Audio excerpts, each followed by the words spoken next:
Mr. Syed Rahim. Sir is a Senior Director, Customer Success and Consulting, Middle East and Africa for Manthan Analytics India. And previously, he has been Head of Marketing Stores at SPAR India, formerly known as Max Hypermarket. Sir has been working in retail with more than 13 years of experience in marketing, business analytics, business intelligence, loyalty, business operations, new store opening, strategy, and managing profit and loss. At present, he is serving retail analytics pioneer Manthan and delivered one-of-a-kind analytics solution like Store Manager app, auto inventory, Rico engine, assortment optimization models, and so on. He also has the expertise of working and excelling with India's most reputed and premier retail organizations like Reliance Retail, Mahindra Retail, and Shoppers Stop. The core principle of his functioning is to leverage IQ plus EQ to deliver the EQ, that is customer quotient, by constantly engaging education and entertaining the customers in their day-to-day lives. He has been pivotal in creating few of the best customer engagement initiatives like Season of Joy, Supermom, Friendship Camp, Make a Friend at SPAR India.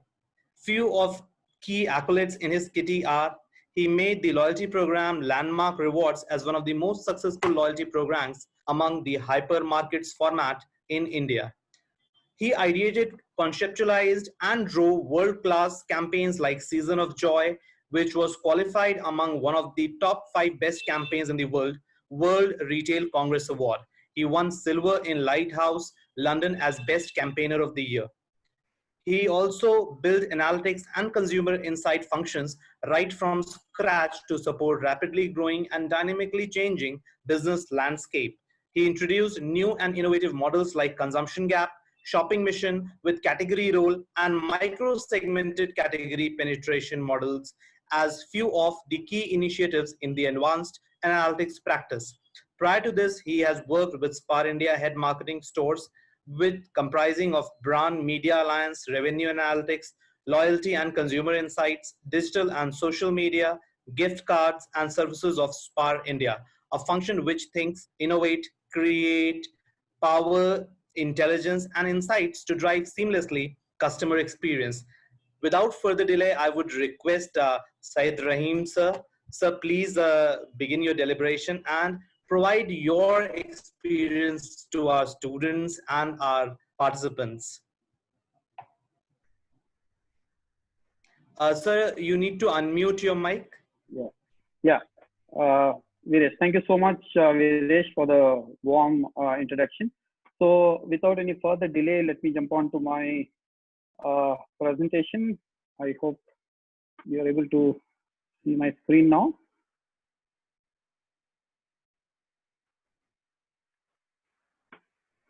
Okay.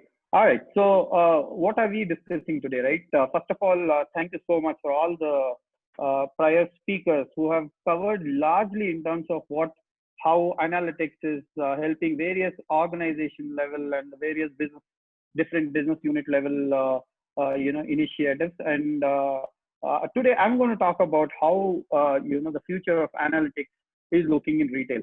Right. This is in line with how do business analytics driving digitization, the road ahead. However, before we jump on to knowing the future, it's very, very important to know what's the past, right? If you look at it that way, how many of you know what has been the analytics age, right? So analytics age is sort of a very, very a key thing. I mean, all of us evolved right from a stone age, and similarly analytics also has evolved right from a stone age, right? There are multiple facets or the phases of analytics. The reason why I'm saying this is it's important to know the core of how did we evolve and relating to what we are today and how it's going to further evolve going forward. So Stone Age, what was in Stone Age? I'm sure all of you remember earlier, the whole business and analysis and the intelligence used to happen on one tool, which is Excel, right? That was more on bringing in the data visibility and the control in terms of how do we leverage these insights, which is coming out at a very basic level and ensure that we use this data to drive some of the initiatives in the business. From there, we moved on to Bronze Age. Bronze Age basically brought in more of infrastructure like building data warehouses, how do we manage the data operations, which brought in more of structure, more of speed, more of agility to how the data was and the way analytics was completely built in. Then came in the Iron Age, where everybody started thinking, now what? I mean, your data is available in the data warehouse. There is a good data warehouse. How do we use this data in the execution and how do we excel, right? That is when the automation age, I would call it as, came in slowly, started evolving, saying that to what extent can analytics become the automated version of giving recommendation or insight. That is where the evolution of machine learning and artificial intelligence started. Then came in the modern age, right? In retail, as and when the AI and ML started evolving, it was very critical. How do we use this information? There is tons of consumer information, tons of transaction information, which is sitting in the huge data warehouses, right? I mean, you name the data warehouse, most of the most advanced data warehouses are there with the largest of the retail chains. But how do we leverage the data to ensure the customer engagement happens was the critical point. That is where the whole age of modernity today exists, right? That takes us to the next question. What next? What is the future, right? Future could be anything. What next after modern, right? So which is what we're going to sort of look at and go through in a quick session by me. Before we jump on to that, I would like to give you some sense around how is the analytics maturity, within the retail organization. As you must be aware, the retail organization operates with multiple business functions. It could be merchandising, it could be marketing, finance, operations, which is stores, inventory management, procurement, human resources, and so on and so forth. But two critical units, which is become the core essential part of the retail organization, which was not the case. This data, what you're seeing is, maybe a couple of years back. But today, if you look at it, the equation or the metrics have completely changed.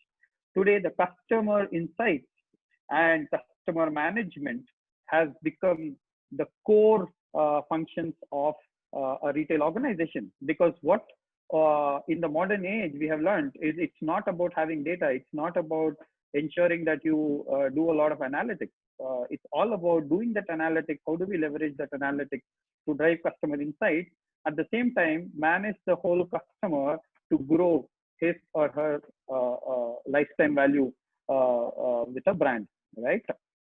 So if you look at it presently, this whole metrics would have got changed, and customer insights becomes one of the core functions which use a lot of predictive analytics. So now, why predictive analytics? Why investigative analytics? Why basic analytics? Right? Today we talk about AI, we talk about RPA, we are talking about a lot of stuff. But what we essentially forget is that the evolution of all this started from no analytics to basic reporting to analytics to investigative to predictive. But what percentage of utility today, which is happening presently in the retail organizations? Yes, the predictability of the analytics is more utilized in the merchandising functions, more in the marketing functions, more in the customer management, and definitely supply chain, right? The visibility for you guys here is very important because this will help you think of, if you are an enthusiast who want to get into a retail organization, where would you fit with a kind of a background of learning analytics over a couple of years, next couple of years, and understanding what function fits you the best is what is the visibility which drives. However, the core of the whole analytics piece within the retail organization still sits with customer analytics, customer management. Then, of course, spanning out the width of merchandising, supply chain, marketing, HR, and multiple other, business functions, right? Is it okay to just have, the function, right, and the adaptability or the usability of these analytics? How do we leverage? What are the organizational capabilities which ideally should exist in an organization or in a company, which will enable the usage of the whole analytics piece, right? That starts off with a very, very basic thing. If you see this survey which has happened with the with most of the large corporations in retail across the globe, with the CIOs and CTOs and CEOs and CMOs, they have very clearly said the utility of the analytics is there only when you have a clear business strategy, right? And business strategy is no more about just saying I'm going to drive this top line, I'm going to drive bottom line. It's more beyond that, because customer has become the core of whatever you do today. You have to think about the customer, you have to know the customer, right? Without which it becomes very, very difficult to carve out a business strategy today. Unlike before, like clearly defining a business strategy was a lot of thought, which is a lot of roundtable conferences, it's a lot of intelligence coming into the picture. But the data, which was the critical part in terms of saying, how your decision making can be more informed decision making, which is influenced by the data, was somewhere missing in the clear business strategy. However, today with the help of analytics, that becomes a core to clearly define the business strategy. Now we all must be asking, okay, fine, how analytics is sort of redefining the strategy in the retail organization, right? Why is it important? Today, the strategy has moved from know your customer to learn about your customer, right? Knowing your customer is pretty easy. I mean, there's a lot of data, there is a lot of analytics, which is learning and so on and so forth. But learning about your customer, identifying that path to purchase, identifying those path to purchase ideations or the mechanisms of how a customer is going to grow with me, how is the customer going to stay with me, how do I retain the customer, and so on and so forth, will only come by learning that customer every day, right? Learning about a segment of customers. I think Kapil in his earlier session spoke about segmentation. Amit spoke about a lot of insights about how marketing analytics or the customer analytics is evolving with a lot of advanced analytics algorithms of segmentation or a churn or a propensity and so on and so forth. But why is all this there, right? It is all there, to learn about the customer. So once you learn about the customer, your business strategies become more linear, more focused, more, devised towards bringing that customer delight. It's about maintaining the whole life cycle. How do you use today analytics with, ML, AI, RPA coming into the play, with the utility across the various business functions? The only single motto every retailer today, focuses or falls back on is, how do I acquire? It's not about earlier, like you use ATL media or BTL media or any other visual merchandising techniques in the front end and acquire the customer. And then what? I mean, we used to, with the pace I have seen in the organizations I have worked with in my consulting engagement, as well as, in the organizations I have myself built analytics portfolios, the faster we acquire, it is the fast, at the pace with which we acquire the customer, with the same pace or the faster pace, we also lose the customer. So today the ball game is totally different. It's beyond how to acquire and making sure the customer retains. That's where the loyalty becomes a core of every CRM activation for the marketing unit today, right? Also, it is about with all of us being exposed to all the apps, all the technology in the world with 5G, doing around about the talks, and we are already on 4G for quite a long time. And, we are used to multiple facets of, applications. We browse, our habits have been transformed from going to a grocery shop and shopping to ordering even milk, most of us online, right? So how do we make sure that we engage? And not only engage, how do we hyper personalize? It's not the world of personalization in analytics anymore, right? It's all about hyper personalization in retail, right? How do you get very precise? Imagine a guy getting a recommendation for cigarettes who have never spoke, right? So analytics also can go wrong. So that is where the AI and ML flavors are bringing in that more hyper personalized. This one saying that, it constantly learns what are your preferences, what are your purchase patterns.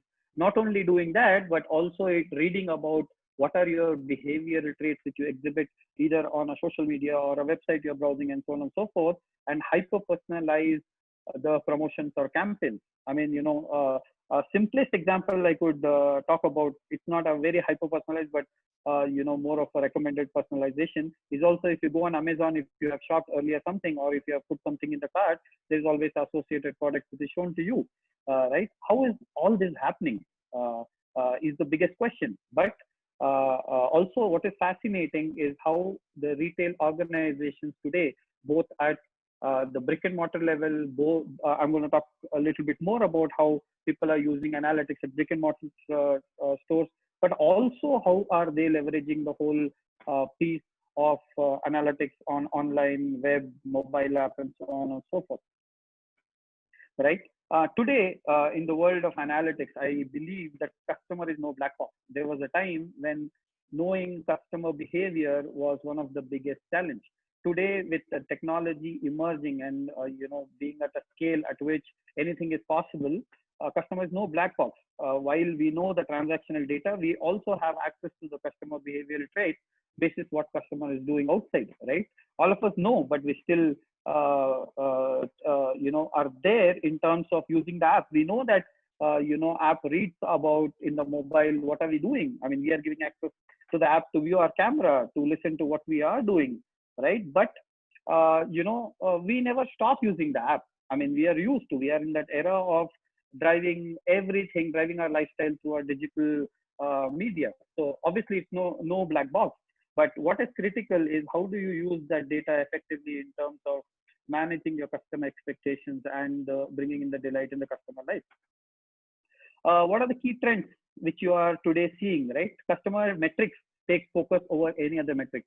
It's no longer a game of seeing what is your sales growth, what is your customer, your invoice growth. It's beyond that. We look at in retail, in terms of core, we look at pure customer metrics to measure how is my store growing. There might be stores which is doing fantastically well with a growth of 15-20%. But if you look at how is my customers growing there, it may be totally opposite and reverse, where customers might be degrowing. So we don't focus, we believe in the retail organization that if you are taking care of your customer and your customer metrics, obviously the impact on your top line and bottom line will come automatically, right? So that becomes that takes focus over anything else. We have started utilizing dynamic and real-time interactive user experiences. The way we used to look at sales on an SMS has moved to how do we have an app where I can go and use NLP technique to ask an app saying that what is the customer growth in this particular store, right? How many customers are currently in the store?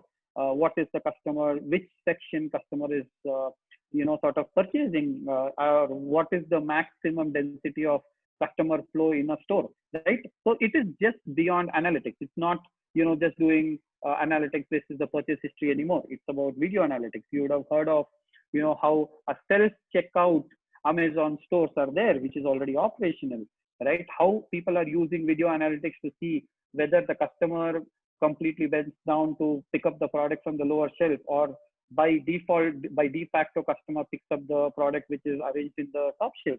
Think about it, right? You go to the grocery store. What is your typical behavior, right? There might be a chili powder which is kept at the lowest of the shelf bottom, but you would, easily go there and then pick it up and move. But there might be products which is right in front of you, but you don't. But video analytics today supports all of this information. It captures and says, how do you do merchandising in a better way? How do you display your product? What products take precedence over what, right? Proximity marketing. It identifies customers in multiple locations in your stores and, sends out communication to drive customer. Let's assume that you walked into a store and there's a corner where customer does not, generally by the default nature of the way store is built, you don't go there, right? So how do you drive that customer there is, using proximity, geolocation based marketing, understanding what is your location, where which locality you stay in, how close, how far you stay from the store. Basis the analytics, the promotion campaigns can be driven. Beacon analytics. This is what is, the store brick and mortar users even today. You walk inside the store, the beacons, recognize who you are, define the consumer personas, and do a lookalike analysis, and then say that this customer you can. This I use even today in the Middle East and Europe market. I use it for automotive guys, where somebody walks in to a showroom, car showroom. I enable the sales CRM team who is sitting at the back end, saying that this customer has walked in, and then look at this customer has come up with this customer has this particular persona, and what this determines or defines is this customer can or have the potential to buy XYZ, rather than sales CRM going and pitching a Honda City. But the analytics can tell a CRM guy, hey, look, this customer is a potential customer to buy a Honda Civic. Why are you pushing? Not why are you pushing Honda City, but it can potentially say that this customer is most likely to respond to a Honda Civic. So the sales CRM guy can talk about Honda Civic, not Honda City. Similarly, artificial intelligence driving customer lifetime values and engagement. Digital transformation, IoT is a very big thing in the supply chain. I don't know whether you have heard, but Nike's warehouses automatically, by a press of a button, IoT with a combination with RPA, right? If you feed in or if you instruct saying that this is an order which is come, the robot will directly go to that particular way, picks up a right size of the shoe, right design of the shoe, right product, and put it in the cart, and then that moves to the dispatch section, right? It's amazing the way the analytics has taken over today in the retail world, and it's just going to grow. It's just going to grow, So a lot of people ask, right, what is the future of analytics? In retail, of course, I can confidently vouch, and which is what I'm also seeing in many other places. It's you, the student, right, who is learning a lot of techniques. I never learned analytics to the core in my subject area when I passed out from my MBA. But whatever I learned in terms of the skill development. But today the skill development has become a very, very core thing. I mean, when you go for an interview for analytics, they will ask you saying that what is that you have done to improve your skill and analytics in the past 1 year, right? This becomes a core and critical bit of it for you guys to keep upgrading the skill, right? If you ask me how am I a future of analytics in retail, I think one of the speakers beautifully put, however advanced we move in terms of AI, ML, nobody can replace the human mind, right? Because the AI and ML also have come in from by a human mind. So obviously we have created, and we are going to continuously evolve with that, right? So Gen Z, you guys become a critical component of how the future of analytics will look in retail. What are the few of the things, aspirational things, what you could look at as a career? This one, you could potentially become a data analyst, which is definitely needed, which was still there from a lot of time. But today, the role of a data analyst has transformed into a lot evolved, in terms of doing predictive analytics, AI, ML. Data scientists, of course, there's a lot spoken in this during the last 2 hours on this. I'll not emphasize. But yeah, I mean, career opportunities is you grow up to a CXO, become a chief analytics officer or chief consumer insight officer is one of the hot jobs in the world today, right? While everybody says that the skill set is, learning about R, Python, SAP, micro BI, Power BI, and so on and so forth. Yes, these are all very, very important tools to learn. But what is critical for you guys to start learning to apply, and if you're interested in analytics in retail, is you need to develop a skill, critical thinking and problem solving. If you know that, you can build anything. You can ask people to build. There are a lot of data scientists who know fantastically. I mean, in my own team, they know what to build in terms of core. If you give them a problem statement, they'll create magic. But to create that magic, they don't know how to create. What is the subject matter? What is the use case they need to solve? So that comes in from critical thinking and problem solving. That also comes in from business acumen. You need to also understand the businesses you want to go in. If you want to be in retail, start reading about retail, learning about retail from today, right? Which will make you different, which will make you stand out from rest of the guys in the retail when you go for interviews. And visualization, I think a few of the speakers spoke about Tableau. Definitely, it's not about what MI model or statistical model which runs at the background, right? It is also important how a business user is consuming, right? Who does not understand what code has been written. It's not about the code. It's how you represent that data in the front end for a user to consume and think and act, right? That becomes a core principle of how analytics is going to shape up whatever you do at the back end with AI ML. And of course, visualization is one of the key component today. How do we make the visualization simple and simple and simple with more actionability and insights, being there. With this, I would like to end my session and thank you so much for patiently listening to me. Thank you so much for all the speakers being there patiently, and thank you so much, Viresh, and the entire campus for inviting me over and giving me this opportunity to talk to the students, because I myself was a student once upon a time, and I love to interact with all of you guys, because I personally love to learn a lot of things from you. All right. I would like to conclude this session by saying invisible threats are the strongest ties. I think there are 372 participants here. Most of them are invisible to me, but I think, with this session, you know who I am and I know who you are. And let's talk whenever you want. Here is my email ID, and you can find me on LinkedIn with the name of Syed Rahim. Yeah, with this, thank you so much. Thank you so much. Stay safe and have a nice evening. Viresh, over to you. Thank you so much, Rahim, sir. That was indeed a very insightful and very informative session. I'm sure a lot of our students will be benefited with your deliberation. Thank you so much, sir.